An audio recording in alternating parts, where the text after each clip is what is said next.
What is wrong with you? What happened to you? Who did this to you? The gunshot echoed through the rain-soaked alley before Ethan Cole even realized what he was hearing. His hands froze on the wrench he'd been using to close up his failing auto shop, and for a moment, the only sound was the relentless drumming of water against metal and concrete. Then came the scream, sharp, desperate, and abruptly cut short.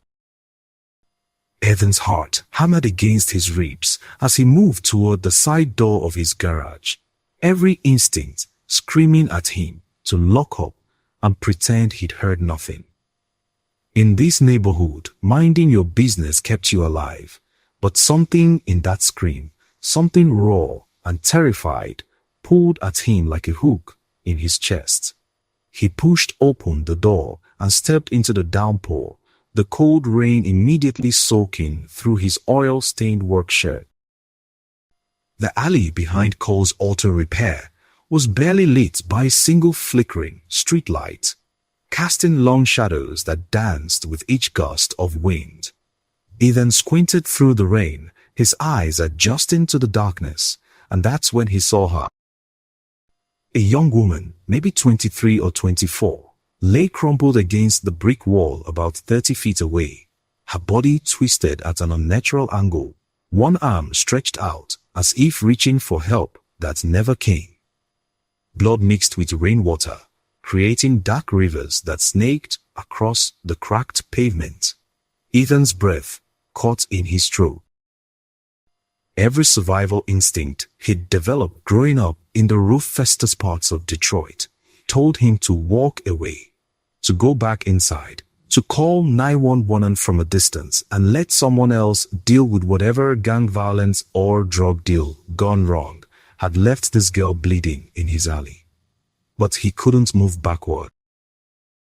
Instead, his feet carried him forward, splashing through puddles as he ran toward her. When he dropped to his knees beside her, he could see she was still breathing, shallow, labored breath that came with a horrible wet sound that made his stomach turn. Her eyes were half closed, unfocused, and her lips were moving silently as if she was trying to speak but couldn't find the strength. Ethan had seen violence before, had lost friends to bullets and bad decisions, but something about this moment felt different, bigger, like he was standing at a crossroads that would define the rest of his life. Hey, stay with me," Ethan said, his voice cracking with urgency as he gently lifted her head, cradling it in his calloused hands. Up close, he could see she wasn't from around here. Her features were delicate, East Asian, and even through the blood and rain, there was something striking about her face. Her clothes were expensive designer labels he recognized from store windows he'd never dreamed of walking into, now torn and soaked crimson. A bullet wound in her side bled steadily, and Ethan pressed his hand against it, feeling the warm blood pulse between his fingers despite the cold rain. She gasped at the pressure, her eyes suddenly focusing on his face with an intensity that made him freeze. For just a second, he saw fear there, but also something else, calculation, assessment, as if even in this dying moment she was trying to figure out who he was and whether she could trust him. Then her eyes rolled back and her body went limp in his arms. Panic surged through Ethan as he fumbled for his phone with his free hand, nearly dropping it twice before managing to dial 911. The operator's voice was calm and professional, asking questions he could barely process as he gave the address, described the wound, begged them to hurry. Around him, the alley remained eerily empty. No curious neighbors, no witnesses, no sign of whoever had done this. It was as if the world had abandoned this girl to die alone in the rain. Ethan held her close, feeling her fading heartbeat against his chest, and made a choice that would change everything. He wasn't going to let her die. Not here. Not like this. He scooped her into his arms, surprised at how light she was, and carried her toward his shop. The ambulance would take too long in this neighborhood. They always did. He had a truck, and County General was only 10 minutes away if he ran every red light. As he kicked open the door to his garage and laid her across the back seat of his old Ford, he caught sight of something that made his blood run. A tattoo on her wrist, partially hidden by her sleeve, intricate design of a dragon coiled around a lotus flower, rendered in black and red ink, so precise it looked like it had been painted by an artist. Eden had lived in Detroit long enough to recognize gang markings when he saw them, but this was different, more sophisticated, more dangerous. This wasn't some street crew tag. This was something international, something way above his pay grade. The drive to County General was a blur of screeching tires, honking horns, and Ethan's desperate prayers to a God he wasn't sure he believed in anymore. The girl in his backseat had stopped making sounds entirely, and twice he'd reached back to check if she was still breathing, nearly crashing into a delivery truck the second time. His hands were covered in her blood, leaving red smears on the steering wheel that he tried not to look at. When he finally skidded into the emergency room entrance, he was already shouting for help before he'd even fully stopped the truck. Nurses and orderlies rushed out with a gurney, their practice efficiency taking over as they carefully extracted the unconscious woman from his vehicle. A doctor fired questions at him. Was she? What happened? Was she on any medications? Did she have any allergies? And Ethan could only shake his head helplessly to each one. He knew nothing about her except that she'd been dying in his alley, and something in him couldn't walk away.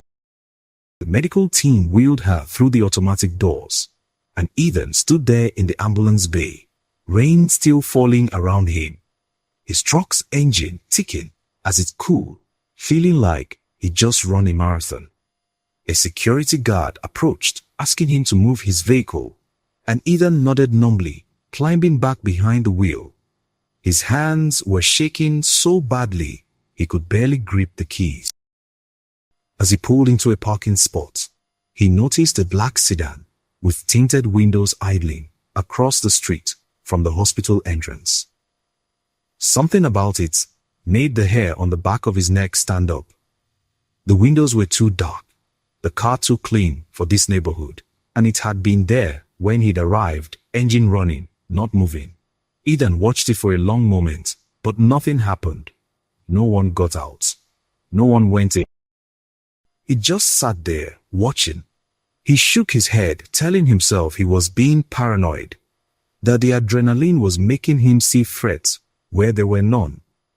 But as he walked back toward the emergency room entrance, to give whatever statement the police would inevitably want, he couldn't shake the feeling that saving that girl's life had just painted a target on his own back. Inside the hospital, the fluorescent lights were harsh after the darkness of the rain, making everything feel surreal and overexposed. Ethan sat in the waiting room, his clothes still damp, his hands washed but with traces of blood still visible under his fingernails. A nurse had given him a blanket and a cup of coffee that had long since gone cold. 2 police officers had taken his statement. Hill told them everything he knew, which was almost nothing, and then they'd seemed satisfied enough, though one of them had given him a look that said, "You're either incredibly brave or incredibly stupid," before they'd left hours past. The waiting room slowly emptied as the night wore on. Families called back to see their loved ones. Drunks sobered up enough to be released, until Ethan was nearly alone with just an old man sleeping in the corner and a young mother rocking a fussy baby. He should leave, He should go home to his tiny apartment above the shop, take a hot shower, and try to forget this night ever happened. But he couldn't make himself stand up. Some part of him needed to know if she would make it, if his decision to get involved had meant anything. Around 3 in the morning, a surgeon still in his scrubs approached him, and Ethan jumped to his feet. The doctor looked exhausted but offered a small smile. "She's stable," he said, and Ethan felt his knees nearly buckle with relief. The bullet went clean through, missed all the major organs by millimeters. She lost a lot of blood, but she's young and strong. She'll recover. Ethan nodded, unable to find words. "Can I see her?" he finally managed. The surgeon hesitated. "Are you family?" Ethan shook his head. "Then I'm afraid house, please," Ethan interrupted, surprised by the desperation in his own voice. "I just need to know she's okay." 5 minutes. The surgeon studied him for a long moment, then sighed. 5 minutes. She's still unconscious, but stable. He led Ethan through a maze of corridors to the ICU, where the girl lay, in a bed, surrounded by monitors and IV drips. In the harsh hospital lighting, cleaned of blood and rain, she looked even younger, almost fragile. But there was still something in her face, even unconscious, that spoke of strength and will. Aidan stood at the foot of her bed, watching her chest rise and fall with steady breaths, and felt a strange sense of connection to this complete stranger, whose life had collided with his in the most violent way possible. "Who are you?" Ethan whispered to the sleeping girl, knowing she couldn't hear him, knowing he might never get an answer. As he turned to leave, keeping his promise to the surgeon, he noticed something that made his stomach drop. Through the ICU window, in the parking lot below, he could see 3 black sedans now, all with tinted windows, all idling in different positions around the hospital entrance. They'd multiplied while he was inside. And as Ethan watched, a 4th one pulled up. And this time, someone did get out. A man in an expensive suit, despite the hour, moving with the kind of controlled purpose that spoke of authority and danger.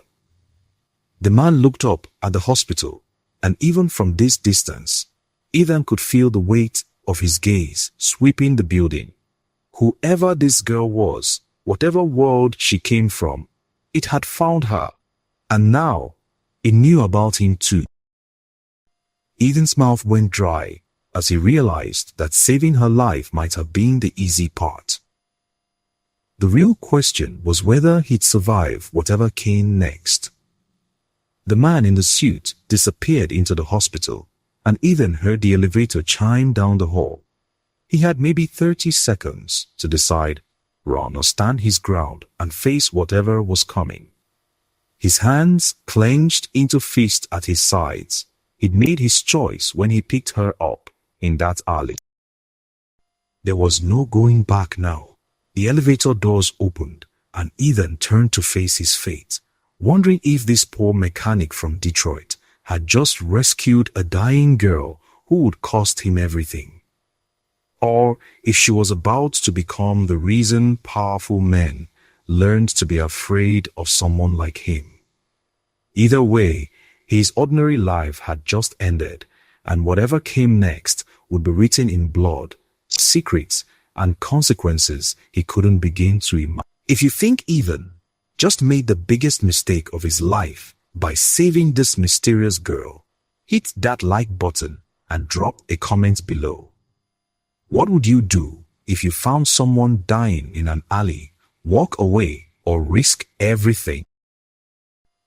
Subscribe and turn on notifications, because what happened next reveals who this girl really is. And trust me, when you find out the truth about her father, you will understand why those black sedans are circling like sharks. The poor mechanic has no idea what's coming for him next. Don't miss it. The man who stepped out of the elevator wasn't what Ethan expected. He was older, maybe in his late 50s, with silver hair slicked back and a face that looked like it had been carved from stone. His suit probably cost more than Ethan made in 6 months, and he moved with the quiet confidence of someone who'd never been told no in his entire life.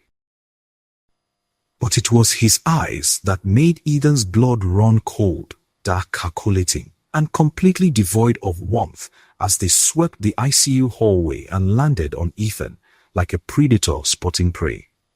2 younger men flanked him, both built like linebackers, stuffed into tailored jackets that couldn't quite hide the bulges at their shoulders that Ethan recognized as shoulder holsters.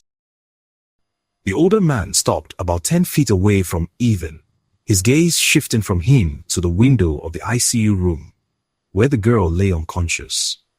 For a long moment, nobody spoke. The only sounds were the steady beeping of heart monitors and the soft whisper of ventilation systems. Ethan's heart hammered in his chest, but he forced himself to stand still to not show the fear that was crawling up his spine like ice water. He'd grown up in neighborhoods where showing weakness got you eaten alive, and some lessons you never forgot, no matter how scared you were. The older man's expression didn't change as he studied the girl through the window, but something flickered in his eyes. Relief, maybe, or something close to it. Then those eyes turned back to Eden, and the temperature in the hallway seemed to drop 10 degrees. "You're the one who brought her in," the man said. It wasn't a question. His voice was smooth cultured, with just a hint of an accent that Eden couldn't quite place. "Yeah," Eden said, keeping his voice steady, even though his palms were sweating. "Found her in the alley behind my shop. She was dying." The man nodded slowly, as if processing this information, weighing it against something only he knew. "And you decided to involve yourself to save her." Again, not a question. Ethan felt his jaw tighten. What was I supposed to do? Let her bleed out in the rain? One of the younger men shifted, his hand moving slightly toward his jacket, but the older man held up a hand and the movement stopped instantly. The power dynamic was clear. This man gave orders, and they were followed without question. Most people would have, the older man said, and there was something almost curious in his tone now, as if Eden was a puzzle he was trying to solve. Most people would have called the police from a distance and gone back inside, pretended they saw nothing, heard nothing, but you put her in your truck, drove her here yourself, got your hands bloody. He paused, taking a step closer, and Eden could smell expensive cologne mixed with something else, something metallic, that made his skin crawl. Why? It was a simple question, but Eden could tell that his answer mattered more than he understood. He thought about lying, about making up some noble reason that would sound good, but something told him this man would see through bullshit from a mile away. So, he told the truth. "I don't know," Eden said quietly. "I heard her scream, saw her dying, and I couldn't walk away, that's all." The older man stared at him for what felt like an eternity, and Eden had the uncomfortable feeling of being dissected, examined down to his bones.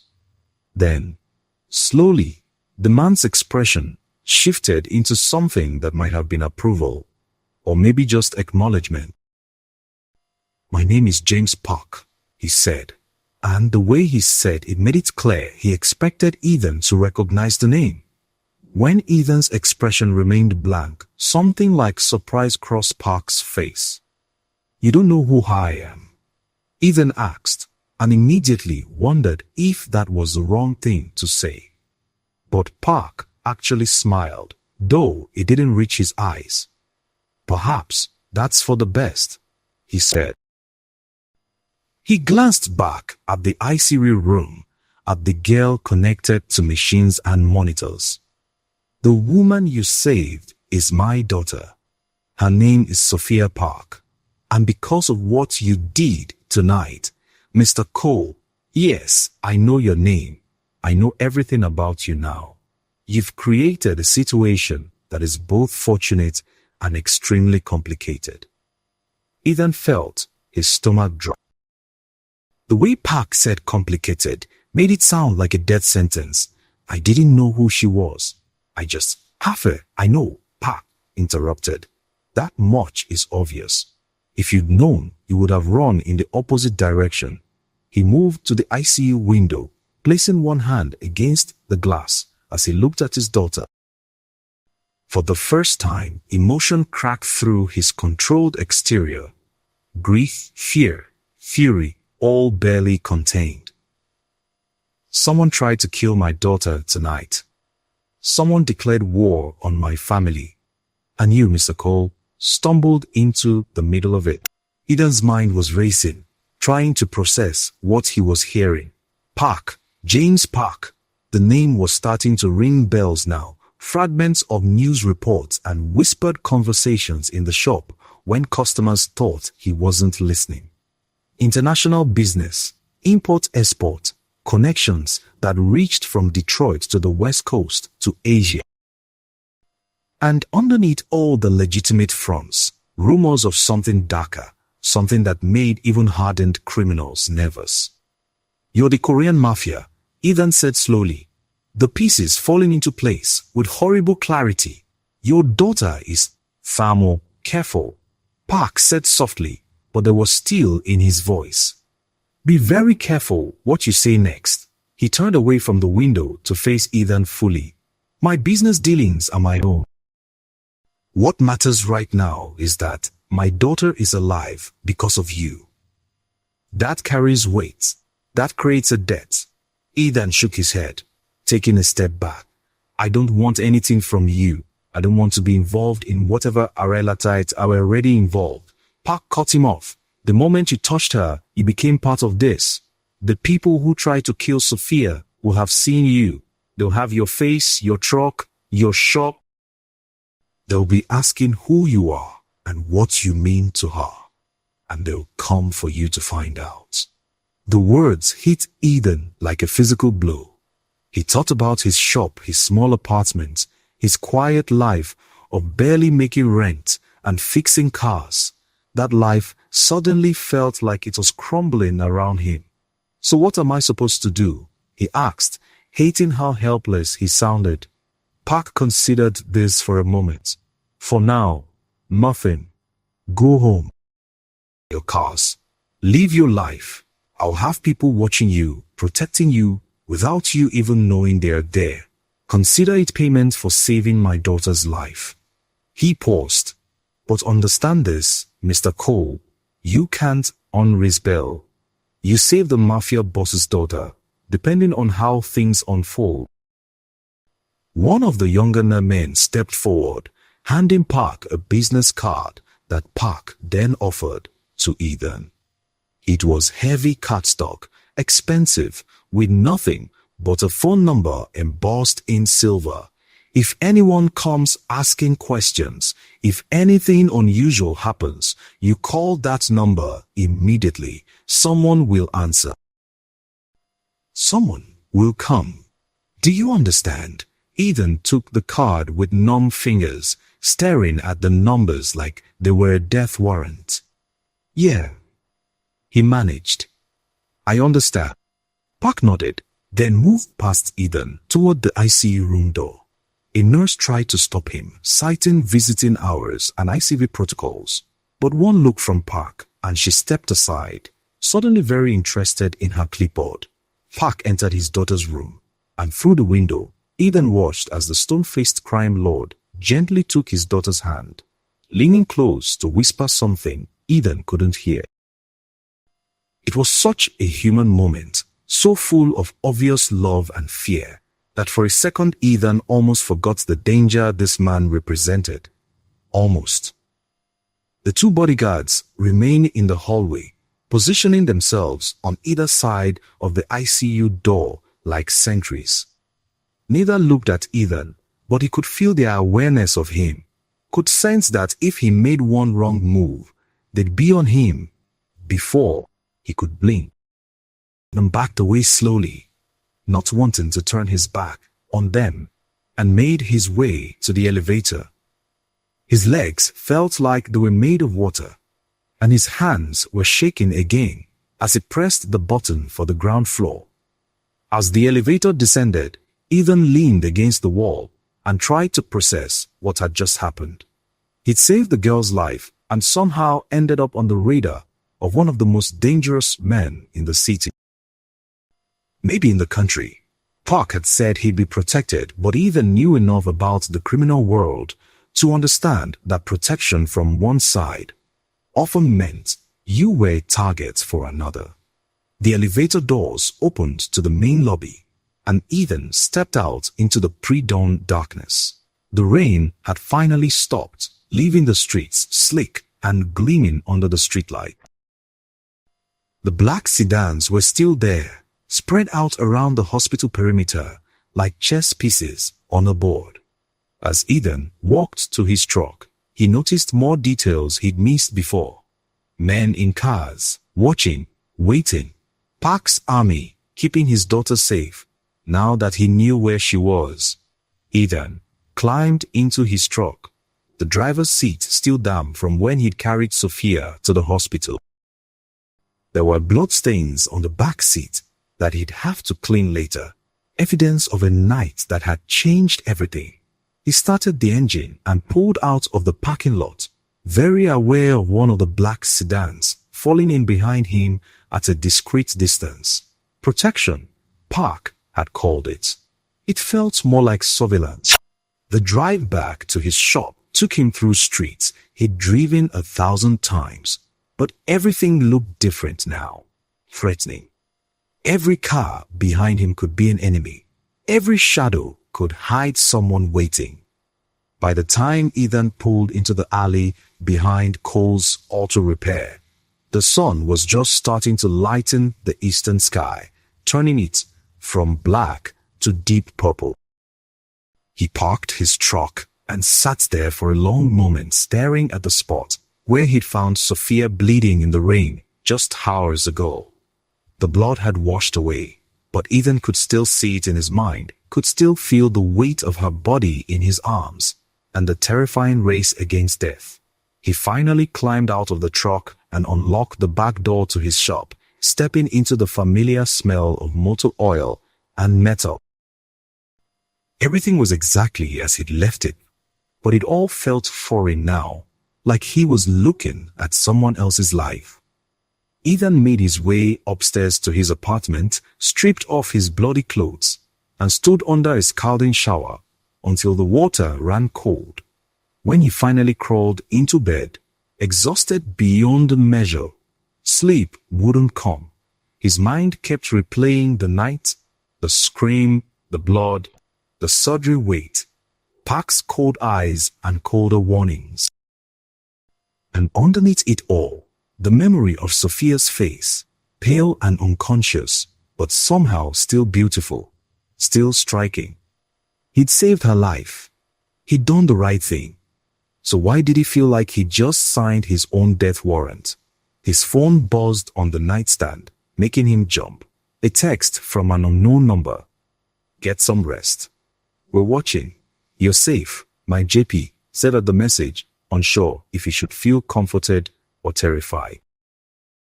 He set the phone down and closed his eyes, but even exhaustion couldn't quiet the question hammering in his brain. What the hell had he gotten himself into? And more importantly, when the consequences came, because they always did, would saving one girl's life be worth losing his? Dawn was breaking over Detroit, painting the sky in shades of blood and gold. And somewhere in a hospital bed, the daughter of a crime lord was waking up to a world that would never be the same. Neither of them knew it yet, but the poor mechanic and the Mafia princess were about to collide again, and this time it wouldn't be blood that bound them together. It would be something far more dangerous. It would be... Drop a comment right now. Do you think Ethan should have walked away, or did he do the right thing? Smash that subscribe button, because next chapter is where everything explodes. Sophia wakes up, and when she sees the man who saved her life, she makes a decision that will shake her father's empire to its core. The Korean Mafia, a struggling mechanic, and a debt that can never be repaid. This is just getting started. Hit the notification bell so you don't miss what happens when two worlds that should never touch collide with devastating consequences. Ethan was elbow deep in the engine of a 200 brief Honda Civic when his world shattered for the second time in 3 days. The black sedan pulled up outside Cole's auto repair just after noon, and he knew before anyone stepped out that his brief return to normal life was over. He'd been trying to convince himself that maybe Park's visit had been a one-time thing, that maybe he could just go back to fixing transmissions and replacing brake pads and pretending that night in the rain had never happened. But the universe had other plans. The rear door of the sedan opened, and Sophia Park stepped out into the Detroit sunlight, and Ethan's wrench slipped from his fingers and clattered onto the concrete floor. She looked nothing like the dying girl he'd carried in his arms. Her long black hair was pulled back in an elegant ponytail, and she wore designer jeans and a silk blouse that probably cost more than his rent. The bandages on her side were hidden beneath her clothes, but Ethan could see the careful way she moved, the slight wince when she turned too quickly. Her face was pale but composed, and when her eyes found him across the garage bay, something electric passed between them that made Ethan forget how to breathe. She was beautiful, not just pretty, not just attractive, beautiful in a way that felt dangerous, like staring directly at the sun. And she was walking straight toward him with a purpose that made his heart hammer against his ribs. "You must be Ethan Cole," she said, and her voice was softer than he'd expected, with just a trace of an accent that suggested she'd grown up between two worlds. "I wanted to thank you personally for saving my life." Ethan wiped his hands on a rag, very aware of how he must look, covered in grease, wearing a torn work shirt, standing in a garage that was barely holding together financially. She looked like she'd stepped out of a fashion magazine, and he looked like exactly what he was, a struggling mechanic one bad month away from losing everything. "You don't need to thank me," Ethan said, finding his voice. Anyone would have done the same thing. Sophia smiled, and it transformed her entire face, making her look younger, more vulnerable. "No," she said quietly, "they wouldn't have. Most people would have walked away, but you didn't. You risked everything for a stranger, and I owe you my life." Before Ethan could respond, James Park emerged from the sedan, flanked by the same two bodyguards from the hospital.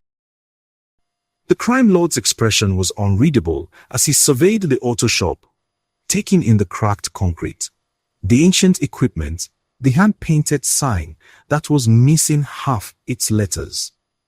Ethan felt a flash of shame, then anger at himself for feeling ashamed. He'd built this place from nothing, had kept it running through recessions and competition from corporate chains. It might not look like much, but it was. "Mr. Cole," Park said, nodding in acknowledgement.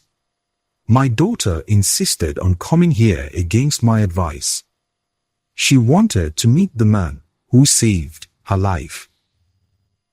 He paused, and something flickered in his eyes. "She also wanted to ask you something, and I've agreed to let her speak, though I have reservations." Sophia turned to her father, and Ethan saw a flash of defiance in her expression that reminded him she wasn't just some sheltered princess. She was James Park's daughter, with all the strengths and will that implied. "I'll handle this, father," she said firmly. Park's jaw tightened, but he stepped back, gesturing for his bodyguards to give them space. He moved to the garage entrance, creating a perimeter that gave the illusion of privacy while still keeping watch. Ethan had the distinct feeling that if he made one wrong move towards Sophia, he'd have bullets in him before he hits the ground. Sophia walked closer until she was standing just a few feet away from Ethan, close enough that he could smell her perfume, something floral and expensive that seemed completely out of place in his oil-stained garage. "I need to tell you the truth," she said, her voice low enough that only he could hear. "That night, when you found me, I wasn't just running from enemies. I was running from my own life, from expectation, from a future that was being decided for me without my consent." Ethan frowned, confused.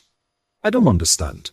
Your father said someone tried to kill you, that it was a hit. It was," Sophia confirmed. "But the man who ordered it wasn't just my father's enemy. He was supposed to be my future husband, Victor Chen, son of the Chen Syndicate. Our fathers arranged our marriage 2 years ago to settle territorial disputes, to unite two of the most powerful Korean crime families on the West Coast. I was supposed to marry him in 6 months. The pieces started falling into place with horrible clarity. You were trying to escape," Ethan said, "and he tried to have you killed for it." Sophia nodded, and pain flashed across her face. "Victor is ambitious, cruel, and obsessed with..." "When I told him I wouldn't marry him, that I'd rather die than spend my life as his trophy wife, he decided to make that happen. He wanted to send a message to my father that nobody refuses the Chen family and leaves." She looked down at her hands, and Ethan saw them trembling slightly.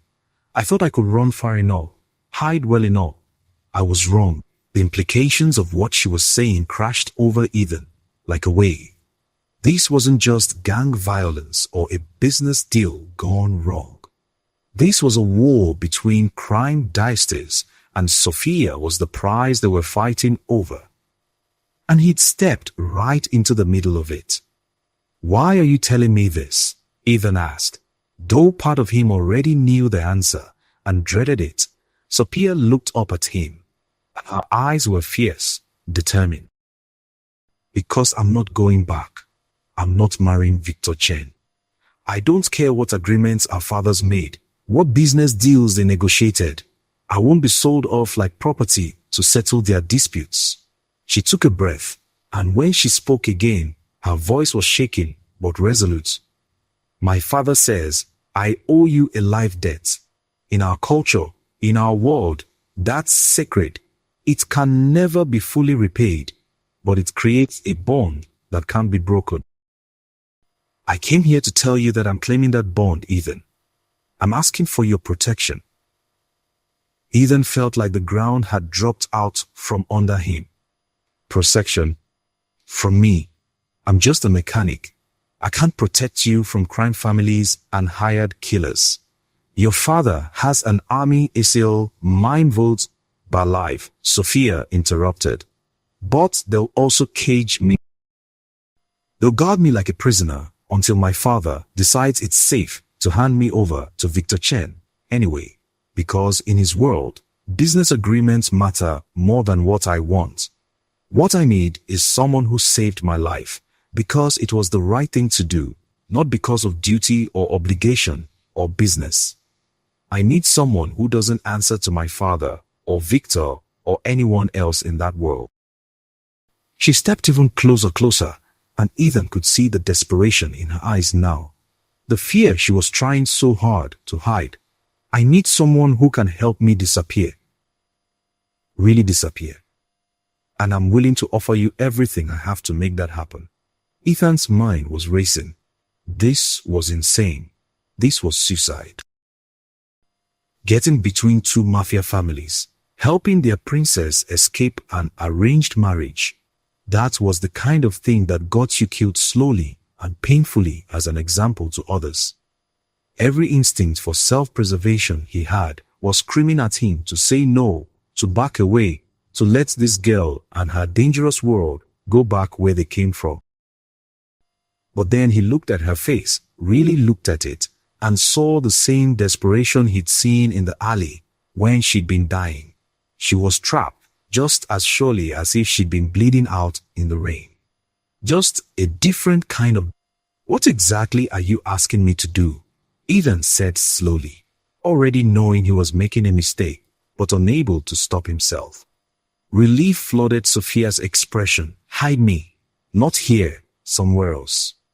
Somewhere my father's people won't immediately look. Give me time to figure out my next move, to find a way to break free from this life without getting killed." She pulled out a bank card from her purse and pressed it into his hand. "There's $200,000 in this account. It's mine, not my father's. Take it, use it to help me disappear. Use it to protect yourself from what's coming, because if you help me, Victor Chen will come after you too." Ethan stared at the card like it was a live grenade. $200,000. That was enough to save his shop, to pay off his debts, to finally have breathing room for the first time in years. It was also blood money, a payment for services that would put him in the crosshairs of some of the most dangerous men on the planet. "This is crazy," he said, but he didn't give the card back. "This is survival," Sophia corrected. "I'm not asking you to fight my battles or go to war with crime families. I'm asking you to give me a chance to choose my own life. That's all. Just a chance." Before Ethan could respond, James Park's voice cut through the garage like a knife. "Sophia, it's time to go."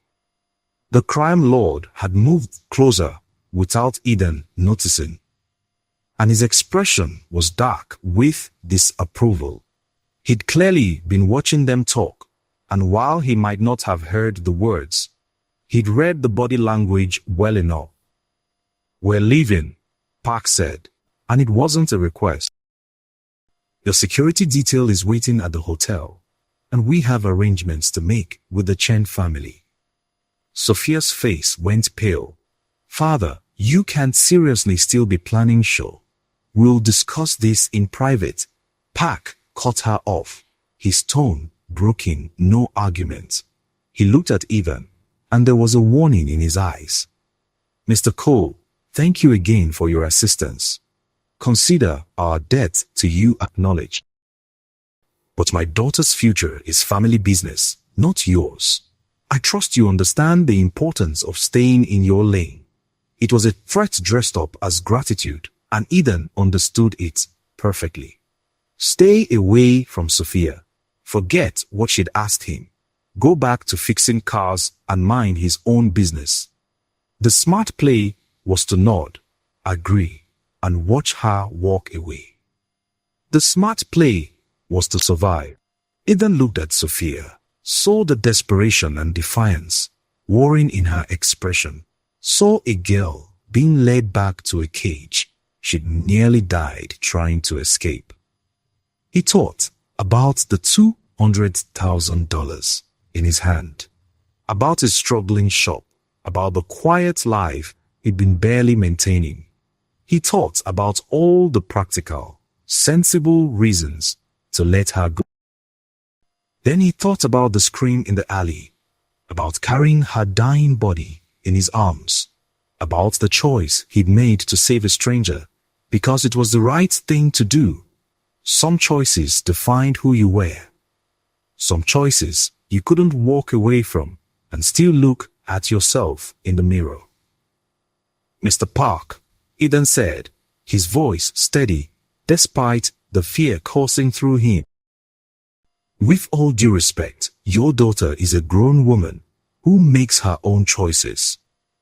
If she wants to talk to me, that's between her and me. Not family business, her business." The temperature in the garage dropped to Arctic levels. Park's bodyguards moved, hands sliding inside their jackets, but Park held up a hand to stop them.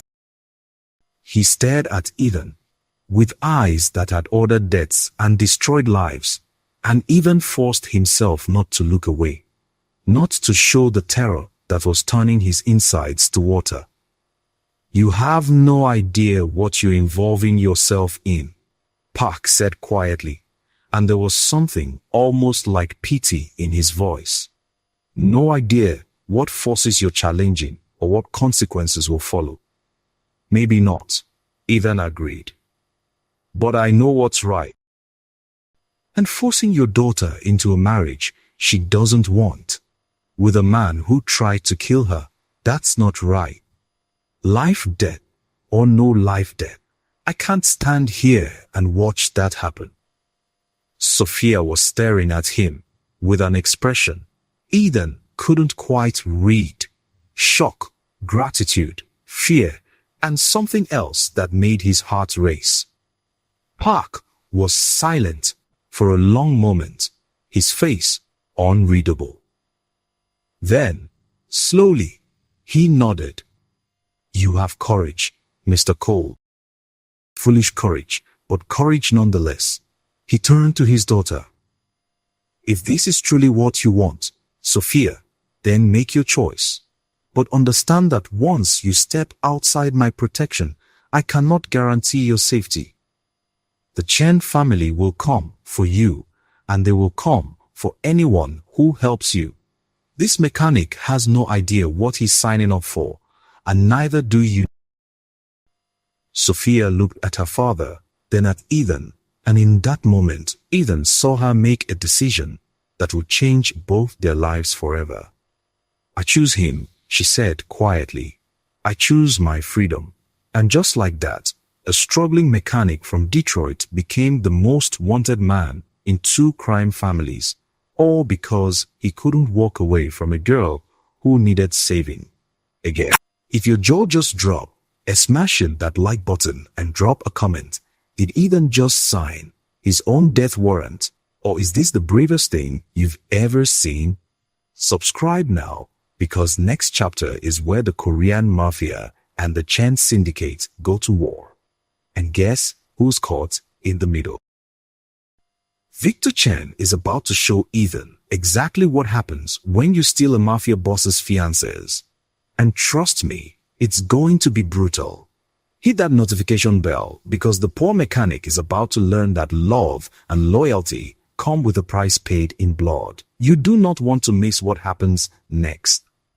The black hood came off Ethan's head, and the first thing he saw was Victor Chen's smile. It was the kind of smile that belonged on a snake, cold and predatory, and it made every survival instinct in Ethan's body scream at him to run, even though his hands were zip-tied to a metal chair bolted to the concrete floor. The room was empty except for that chair, harsh fluorescent lights overhead, and 3 men who looked like they enjoyed their work far too much. Ethan's head was still pounding from whatever they'd used to knock him out when they grabbed him outside his apartment 2 nights after Sophia had chosen him over her father's protection. He'd been stupid, careless, thinking that Park's warning about staying vigilant was just paranoia. Now he was learning exactly how real the danger was, and the lesson was being taught in a language of zip ties, concrete rules, and the metallic taste of fear in his mouth. Victor Chen circled him slowly, like a shark assessing prey, and Ethan got his first good look at the man who tried to kill the woman he was risking everything to protect. Chen was younger than he'd expected, maybe 32 or 33, handsome in a cold, calculated way, wearing an expensive suit that probably cost more than Ethan's truck. His hair was perfectly styled, his shoes polished to a mirror shine, and everything about him screamed wealth, power, and absolute confidence. This was a man who'd never been told no in his life, who'd never faced the consequence he couldn't buy or kill his way out of.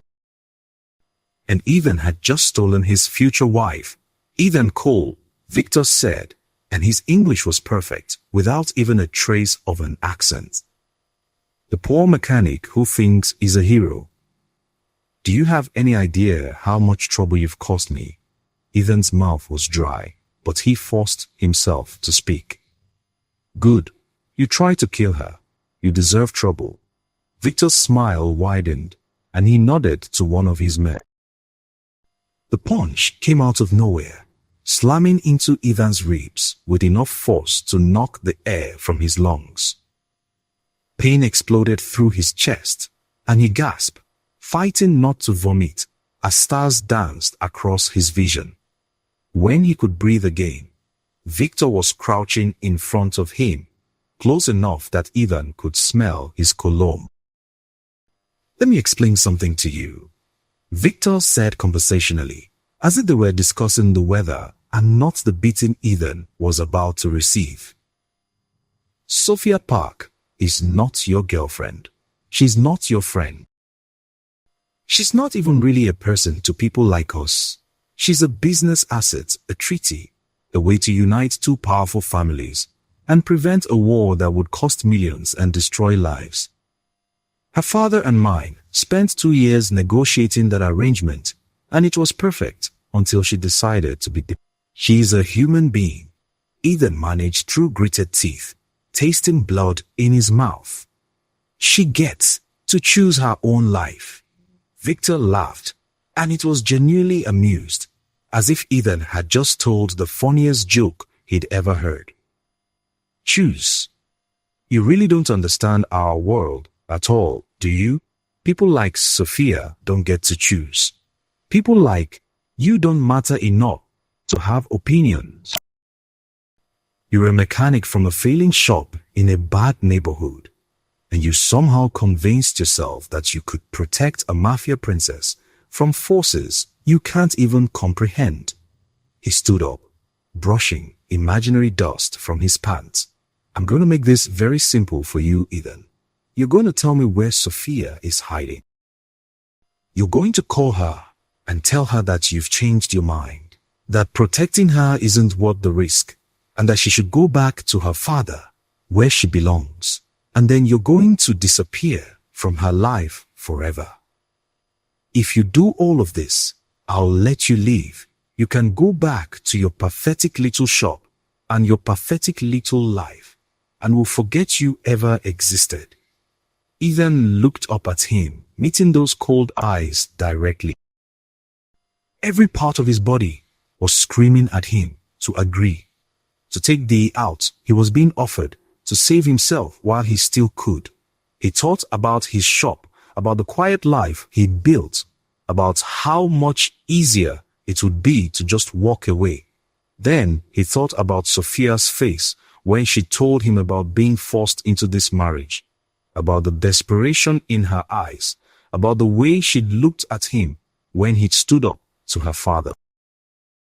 He thought about the kind of man he wanted to be versus the kind of man who survived by abandoning people who needed him.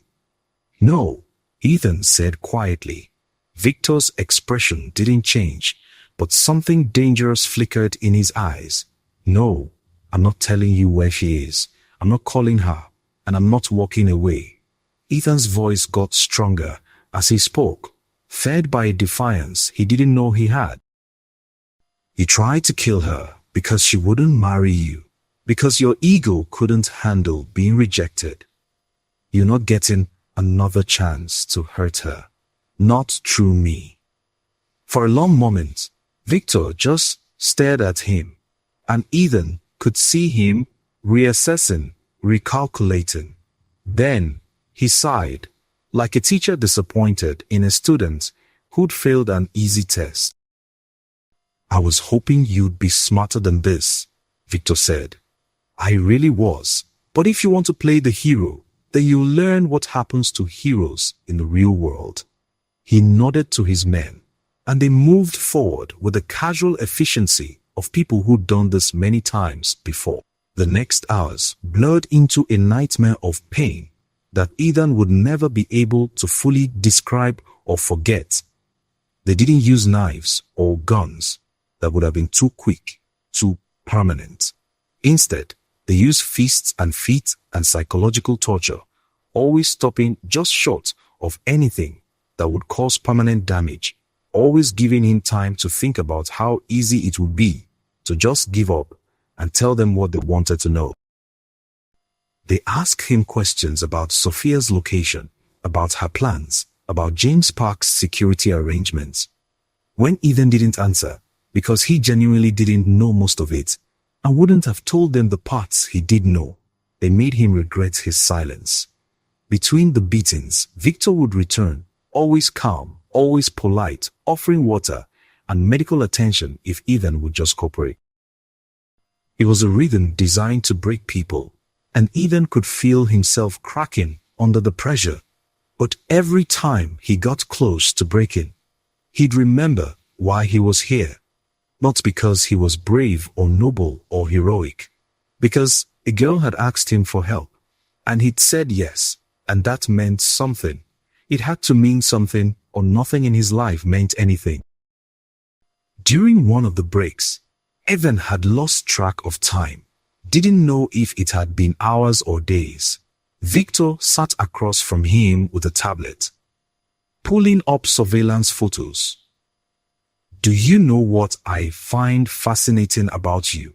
Victor asked, swiping through images of Ethan's auto shop, his apartment, his few friends who came by occasionally for beer and conversation. "You have nothing. No family, no real money, no prospects. Your shop is 3 months from bankruptcy. You work 16-hour days just to barely make rent. And yet, you're willing to die for a woman you've known for less than a week. Why?" Ethan's eyes were swollen half shut, his ribs screaming with every breath, but he managed a bloody smile. "Because it's the right thing to do. You wouldn't understand that."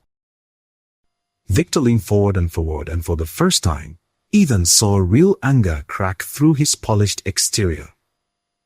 "The right thing," he repeated mockingly. "You know what the right thing is going to get you? Dead.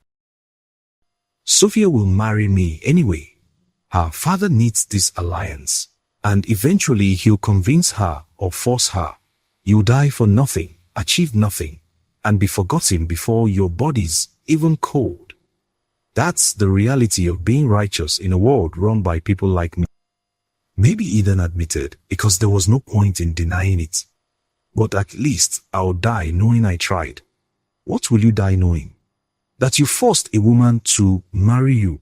That you had to kidnap and torture a mechanic because you couldn't handle rejection. That's not power, Victor. That's weakness dressed up in expensive suit." The tablet shattered against the wall while Victor threw it. And for a moment, Ethan thought he'd gone too far, that Victor's control would finally snap and he'd order his men to just kill him and be done with it. But instead, Victor stood up, smoothed his jacket, and walked to the door. "Keep him alive," he told his men, "but make him suffer.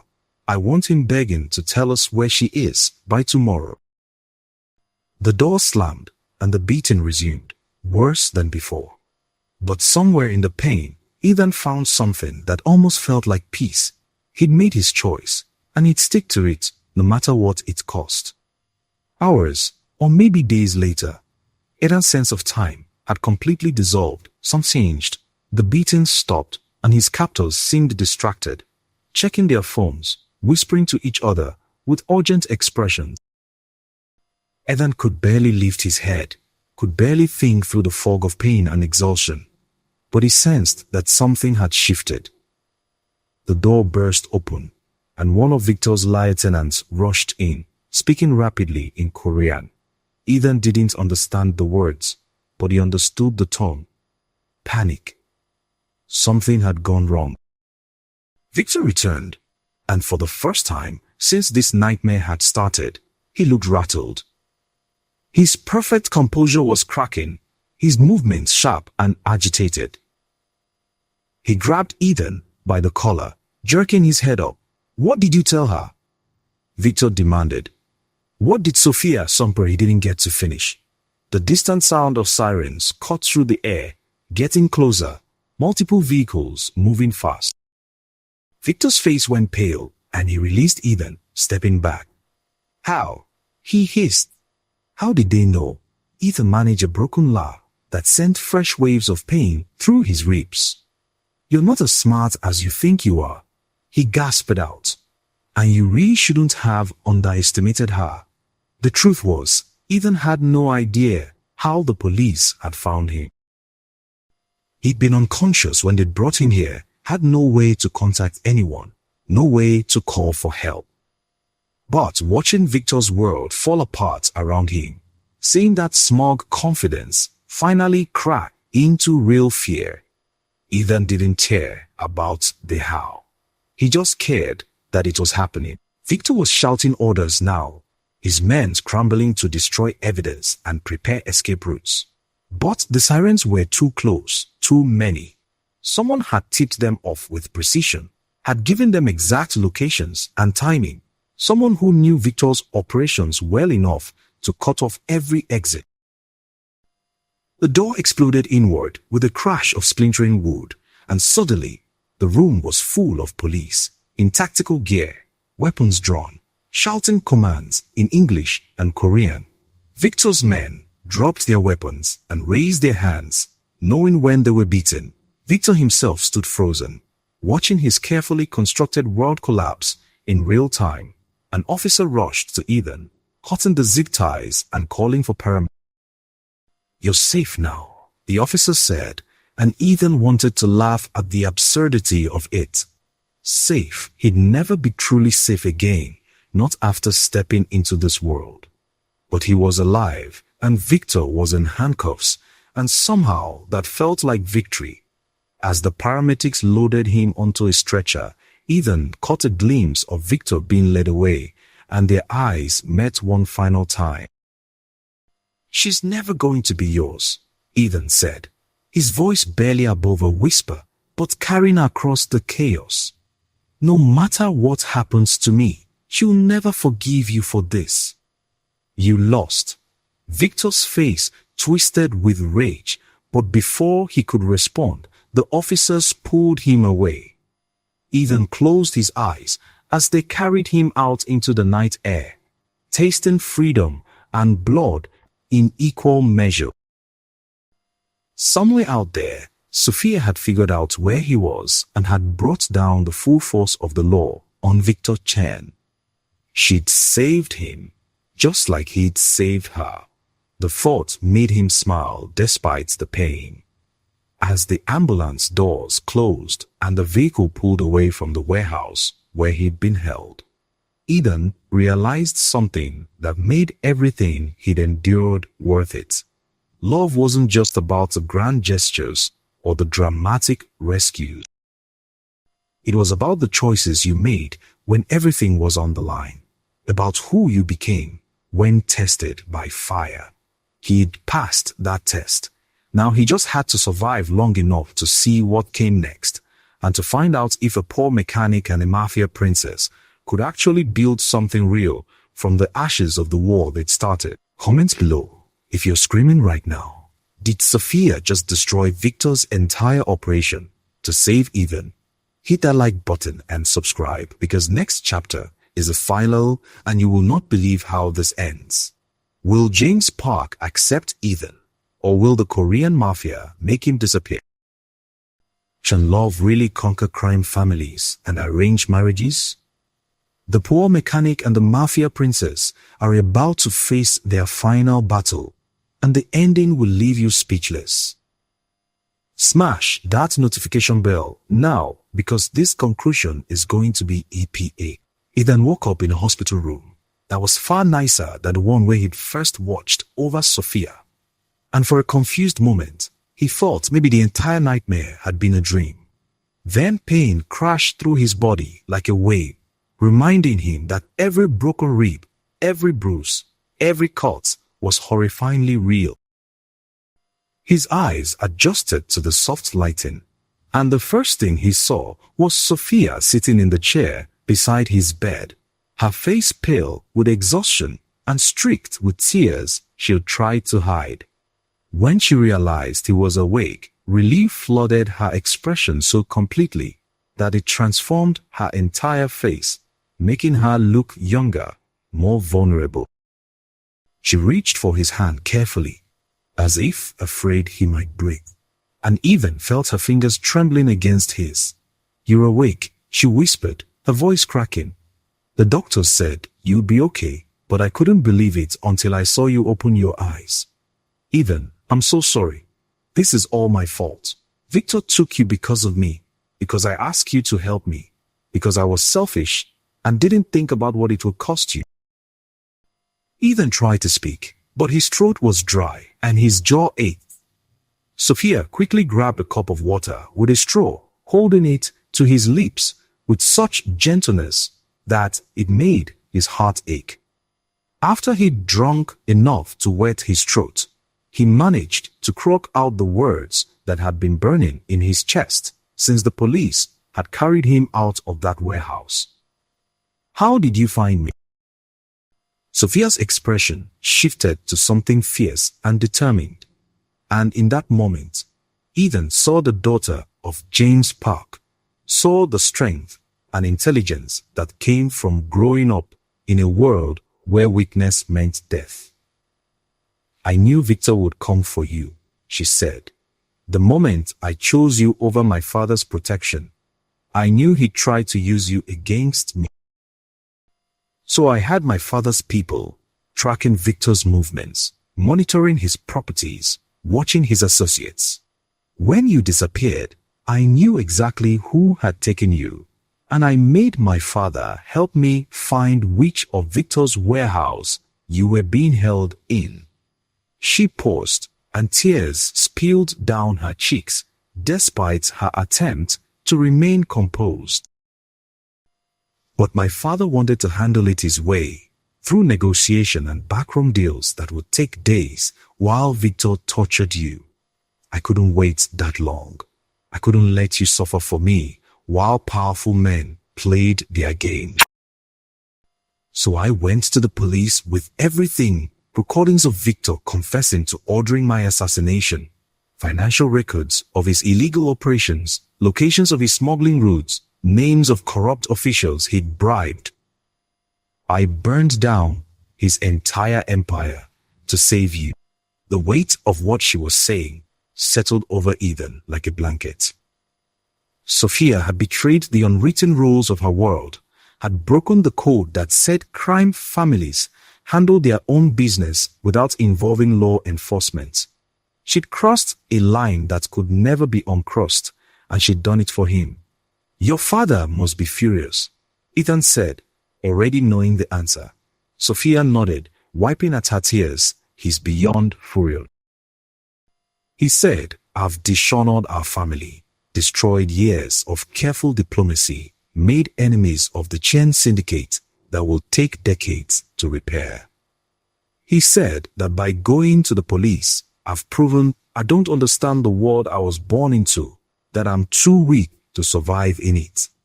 Her voice hardened. "But I don't care anymore. I'm done with that world, Ethan. I'm done with arranged marriages and business treaties written in blood. I'm done being a pawn in my father's empire. Victor is in federal custody now, facing charges that will put him away for life.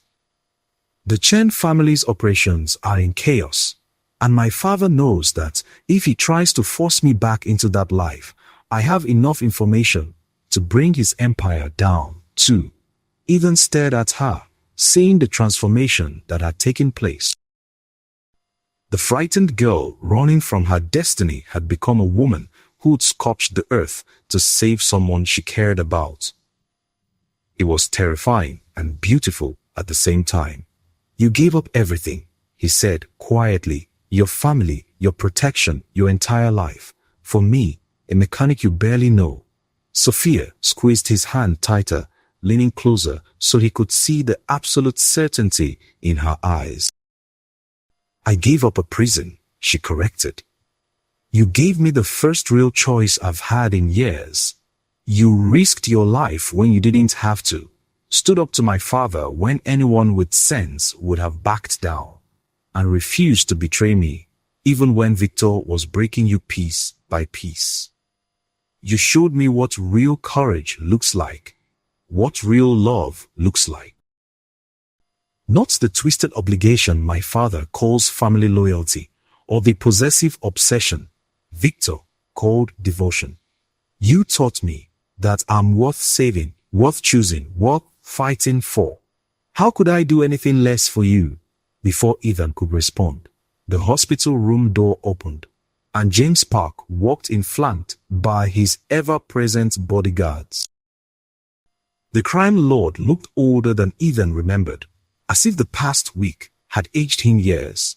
His expression was unreadable as he took in the scene, his daughter holding the hand of a beaten mechanic, both of them looking at each other like the rest of the world had ceased to exist. Sophia, Park said, his voice carefully controlled. The nurses said, you haven't left this room in 36 hours. You need rest. Sophia didn't move, didn't let go of Ethan's hand. I'm not leaving him, father. Park's jaw tightened, and for a moment, the mask of control slipped, showing the fury and frustration beneath. You've destroyed everything I built to protect you. The Chen family is calling for blood. My associates question my leadership because I cannot control my own daughter. You've made enemies of people who don't forgive or forget. And for what? For him. The contempt in Park's voice when he said him made Ethan's anger flare despite his battered condition. With all due respect, Mr. Park, Ethan said, his voice rough but steady. Sophia isn't something you control. She's a person with her own mind, her own will, her own right to choose her life. If your empire depends on forcing her to marry a man who tried to kill her, then maybe it deserves to fall. The bodyguards moved forward, but Park stopped them with a gesture, his eyes locked on Ethan with an intensity that could have melted steel. You dare lecture me about my daughter? You who have nothing, know nothing, and understand nothing about the responsibilities of power. I know that she's happier making her own choices than living in your cage. Ethan shot back. I know that she's brave enough to walk away from everything you offer because she values freedom more than safety. And I know that if you really loved her, you'd respect that instead of trying to force her back into a life that was killing her from the inside. The silence that followed was deafening. Park stared at Ethan with an expression that could have been rage or respect or both, and Ethan forced himself not to look away, not to show fear, even though he was defenseless and at this man's mercy. Then Park did something unexpected. He laughed. It was a short, bitter sound, but genuine.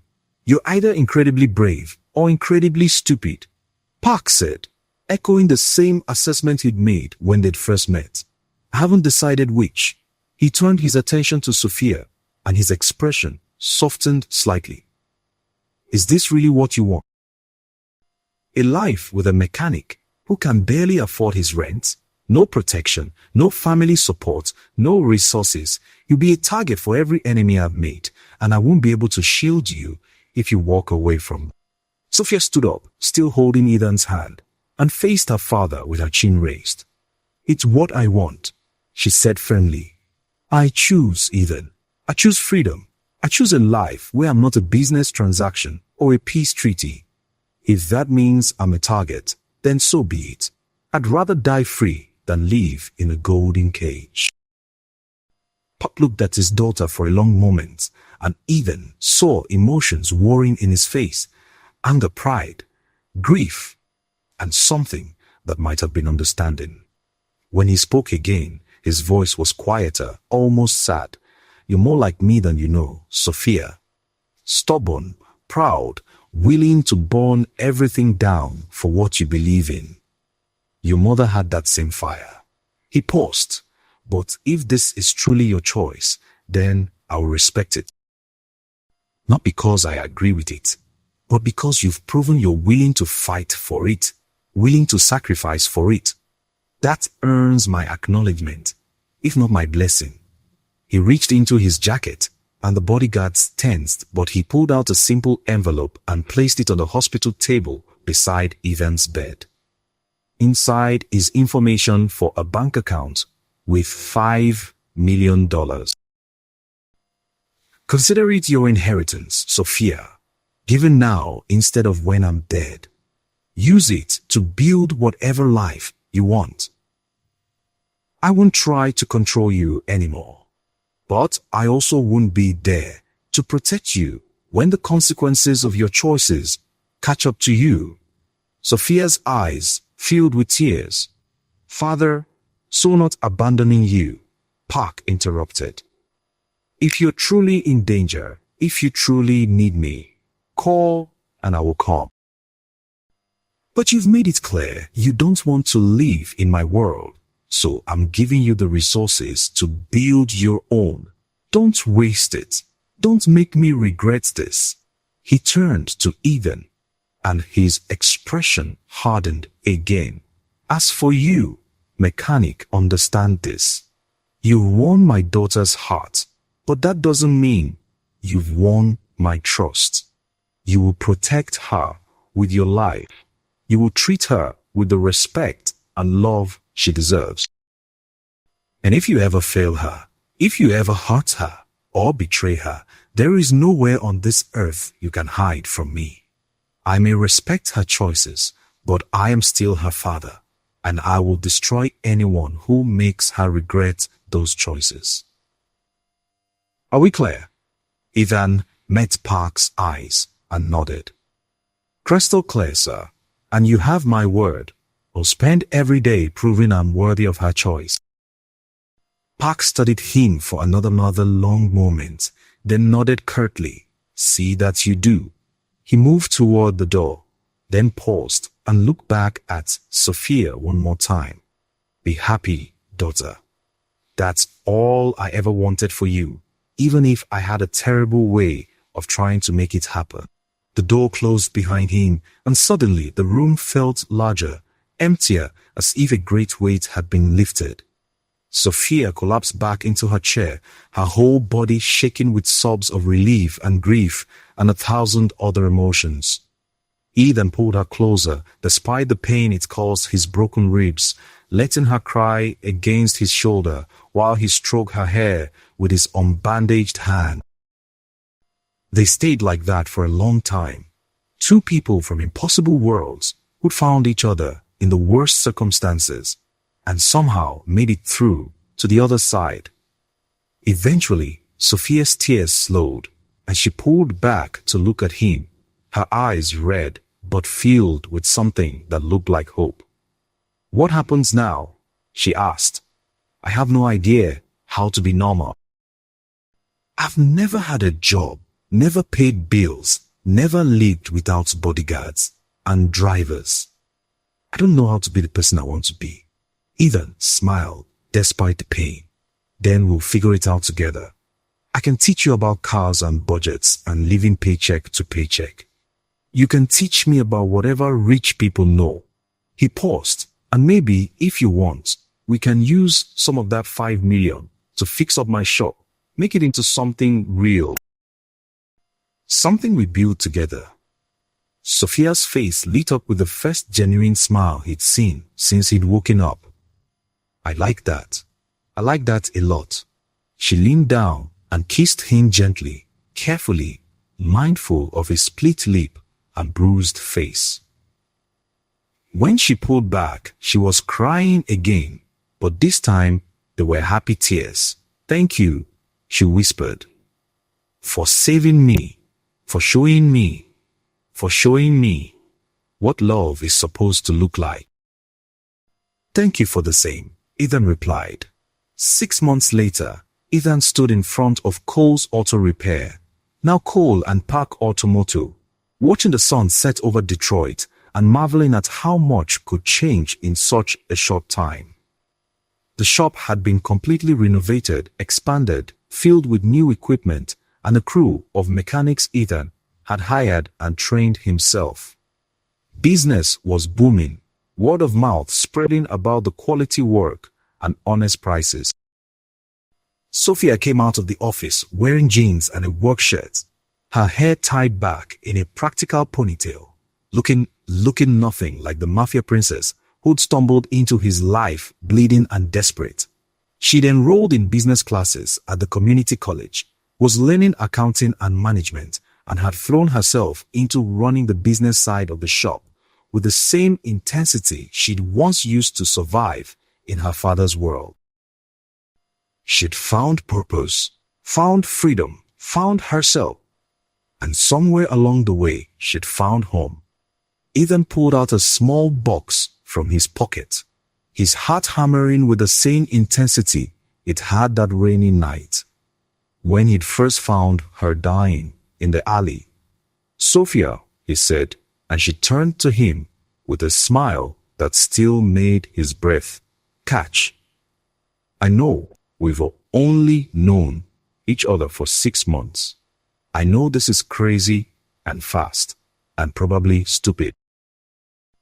But I've learned that life is too short to wait for the perfect moment. You showed me that when you chose me over everything you'd ever known. So I'm choosing you right back every day for the rest of my life. If you have me." He opened the box, revealing a simple ring not extravagant, because they were building something real, with honest money and hard work, but beautiful in its simplicity. "Marry me, sir. Not because our fathers arranged it, not because of business or treaties or empires. Marry me because you want to, because you choose to, because we love each other enough to build something better than the worlds we came from." Sophia's eyes filled with tears as she looked at the ring, then at him, then back at the ring. For a heartbeat, Ethan's courage wavered, wondering if he'd pushed too far, too fast. Then she launched herself into his arms, laughing and crying at the same time, and he knew her answer before she even spoke. "Yes," she said, kissing him between words. "Yes, yes, yes, 1,000 times yes." As Ethan slipped the ring onto her finger and pulled her close, he thought about everything they'd survived to get to this moment, the violence, the betrayal, the torture, the impossible choices. None of it had been easy. None of it had been simple. But all of it had been worth it to end up here, with this woman in his arms and a future they'd built together from the ashes of their pasts. A poor mechanic had rescued a dying girl, unaware she was a mafia boss's daughter. And in return, she'd rescued him right back, saved him from a life of just surviving instead of truly living. They'd fought crime families and corrupt systems and their own fears to choose each other. And now, standing in front of their shop as the sun set on Detroit, they were choosing each other again. Forever. Love had won. Not easily, not without scars, but completely and absolutely. And that was the only ending that mattered. If you're crying right now, you need to hit that like button. Drop a comment and tell us, what was your favorite moment from this incredible journey? From the rainy alley to the wedding proposal, this story proves that love conquers all, even Korean mafia crime families. Subscribe for more emotional stories like this one and share this video with someone who believes in the power of choosing love over fear. Thank you for riding this journey with Ethan and Sophia. Comment below if you want more stories like this. Don't forget to turn on notifications so you never miss our next heartbreaking, beautiful EPE love story.